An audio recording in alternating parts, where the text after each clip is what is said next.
Bismillahirrahmanirrahim. Assalamualaikum warahmatullahi wabarakatuh. Teman-teman, semoga semua kita dalam keadaan sehat walafiat lahir dan batin. Amin.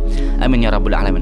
Kali ini ada satu video saya udah nonton beberapa hari yang lalu dan menarik, saya ingin up di sini di channel ini karena teman-teman sama-sama kita komentar di bawah nanti ya. Bagaimana pendapat antum?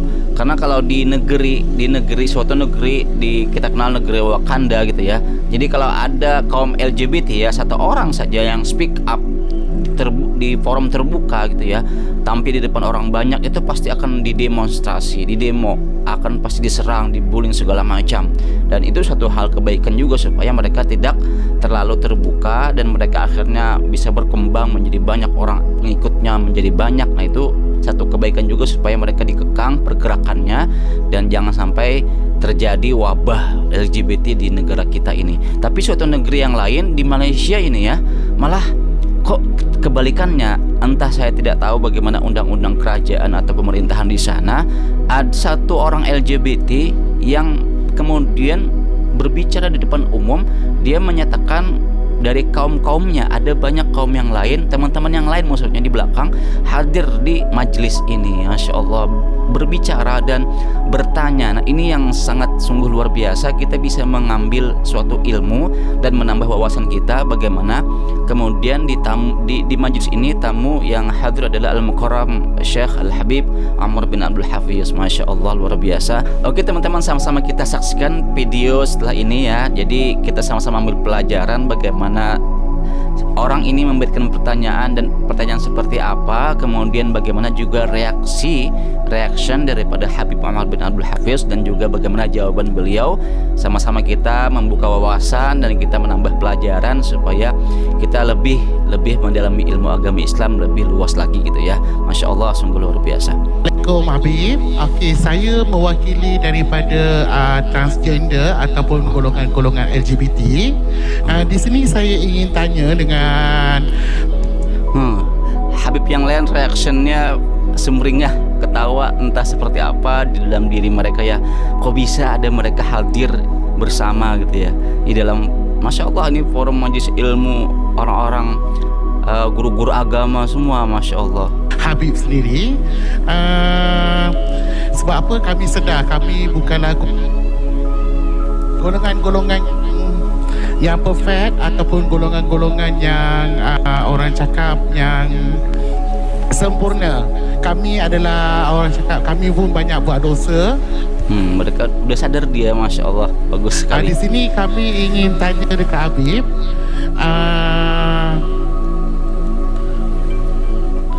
okey, kami ingin bertanya kepada Habib, kebanyakan masyarakat telah pun menghukum ataupun telah meletakkan hukuman kat betul, ini di suatu negeri itu udah langsung memberikan hukuman. Kamu ini nggak boleh, kamu ini akan masuk neraka, kamu ini tercela, terlaknat dan segala macam. Itu luar biasa kejam sih menurut saya juga. Tapi itu ada kebaikan juga gitu ya. Cuman terlalu keras aja kalau bagi saya gitu ya. Atas golongan-golongan seperti kami adalah di neraka. Jadi saya nak tanya dengan Habib sendiri, apa pendapat Habib tentang golongan-golongan transhuman ataupun golongan-golongan LGBT di dunia ni lah. Sebab apa kami ni semua golongan-golongan LGBT ni sebenarnya kami masih lagi mencari jalan ke Allah. Contohnya pada malam ini, apabila kami mendengar Habib Umar datang ke Malaysia, mic-nya mati, mic-nya mute. Oh, dia sangat happy, sangat gembira sekali kedatangan Habib Umar bin Abdul Hafiz di Malaysia. Luar biasa, Allah. Sampai kaum LGBT ini pun mereka bahagia ada kedatangan Habib Umar bin Abdul Hafiz, diterima semua golongan. Allah. Kami betul-betul ingin mengucapkan terima kasih pada Habib kerana sudi datang, sudi share ilmu kepada kami semua. Terima kasih Tuan Habib. Terima kasih Kak Abah mewakili sahabat-sahabat kita. Saya terkejut ramai di kalangan mereka yang macam Kak Abah sebutkan tadi, berikan tepukan semangat untuk mereka yang Kak Abah ni tadi mencari jalan pulang Kita dengarkan jawapan daripada Fadilatul Habib Umar bin Hafiz. Nah, ini menarik sekali, sama-sama kita menambah ilmu bagaimana reaksi Habib Umar bin Abdul Hafiz melihat ada kaum seperti ini di Malaysia gitu ya. Allah, kalau kita kan, inti nggak boleh hadir di sini, ngapain hadir di sini, keras gitu ya. Tapi di Malaysia dibolehkan mereka hadir menyimak, semoga dapat hidayah gitu ya. Fadhal. Alhamdulillah Ada mutarjimnya. حتى الميكروفون والسماعة مثلت معه كذلك توقف وتجي. Mikrofon pun juga berlaku juga, kadang datang kadang pergi. نقول علمنا أن في الذنوب صغائر وكبائر، وأن الصغائر تكفرها الحسنات بأصنافها، وأن الكبائر يكفرها شيء واحد، التوبة إلى الله تبارك وتعالى. Kita semua sadar bahwa dosa ini ada dua. Ada dosa-dosa besar dan ada dosa-dosa kecil. Dosa-dosa kecil ini dapat dihapus oleh Allah dengan kita banyak melakukan kebaikan. Dan dosa-dosa besar tidak dapat diampunkan kecuali dengan kita bertaubat kepada Allah. وجاء بعض الناس تعرض في الطريق، القطاع الطريق أخذوا عليه متاعة، فجاء إلى رئيس هؤلاء قطاع الطريق ليستشفع له أن يردوا عليه بعض حاجاته وكتبه، وداروا بقهوة، فامتنع رئيسهم من أن يشرب القهوة. قال ما لك لا تشرب القهوة؟ قال إني صايم. قال أنت رئيس عصابة تقطع الطريق على الناس وتصوم؟ قال ما نقطع كل حبالنا بيننا وبين الله، نخلي بيننا وبين الله حبل، ربما يرحمنا بسبب ذلك الحبل. Diceritakan ada seorang perompak yang dia merompak satu kafilah, satu orang yang sedang berjalan, dan dirompak hartanya oleh perompak itu. Kemudian dihidangkan kopi di hadapan perompak-perompak itu. Ketua perompak itu tidak mahu minum kopi. Lalu ditanya kepada perompak itu, ketua perompak, kenapa kamu tidak minum kopi? Kata ketua perompak itu, saya sedang berpuasa. Maka kata orang itu, kamu ketua perompak, ambil hak orang, rampas hak orang, tapi kamu berpuasa? Katanya, iya, saya melakukan banyak dosa, tetapi saya tidak mahu memutuskan hubungan saya dengan Allah, hatta dengan satu ibadah yang saya ingin lakukan kepada Allah. وبعد سنوات جاء إلى الحج فوجد هذا الرجل يدعو الله عند الكعبة وهو في حال حسن، فسأله قال ذاك الحبل الذي أبقيته بيني وبين ربي أدركني به وأنا قد تبت وصرت الآن في حال جميل. Berlalu beberapa tahun, ketua perompak itu didapati berada di dalam melaksanakan haji. Dalam saat melaksanakan haji berjumpa dengan orang-orang yang dirompak hartanya. Kemudian kata orang yang dirompak itu, ketika melihat kepada ketua perompak itu yang sudah pergi ke haji dengan ibadah dan khusyuk kepada Allah Subhanahu wa taala, maka kata orang yang dirompak itu, kamu sudah berubah daripada yang dulu. Katanya, ya, ini kesan daripada ibadah aku dulu yang aku tak putuskan dengan Allah. Inilah buah daripada aku menghubungkan diri dengan Allah pada waktu itu. فحافظ على ما بينك وبين الرحمن تعالى من حبال صلة. Jagalah hubungan antara kamu dengan Allah dengan hubungan yang berterusan, jangan diputus dengan Allah. من مثل أداء الفرائض الخمس. Seperti melakukan sholat 5 وإذا waktu. كانت في جماعة وأدركت التكبيرة الأولى فيها مع الإمام فهي أعظم وأفضل. Lebih baik menjaga sholat 5 waktu. Baik lagi kalau dilakukan dalam keadaan berjamaah. Lagi baik kalau berjamaah dengan mendapatkan takbiratul ihram pertama bersama dengan imam. ما وجب عليك من زكاة فأدها. Apa yang Allah wajibkan kepada kamu daripada zakat, lakukanlah dan keluarkanlah zakat. انتبه من صوم رمضان. Dan juga hendaklah kamu jaga hak Ramadan untuk kamu berpuasa. إن كان لك أب أو أم فبرهما. Kalau kamu mempunyai kedua orang tua, berbaktilah kepada keduanya. جيرانك أحسن إليهم. Jiran kamu, berbuatlah ihsan dan baik kepada mereka.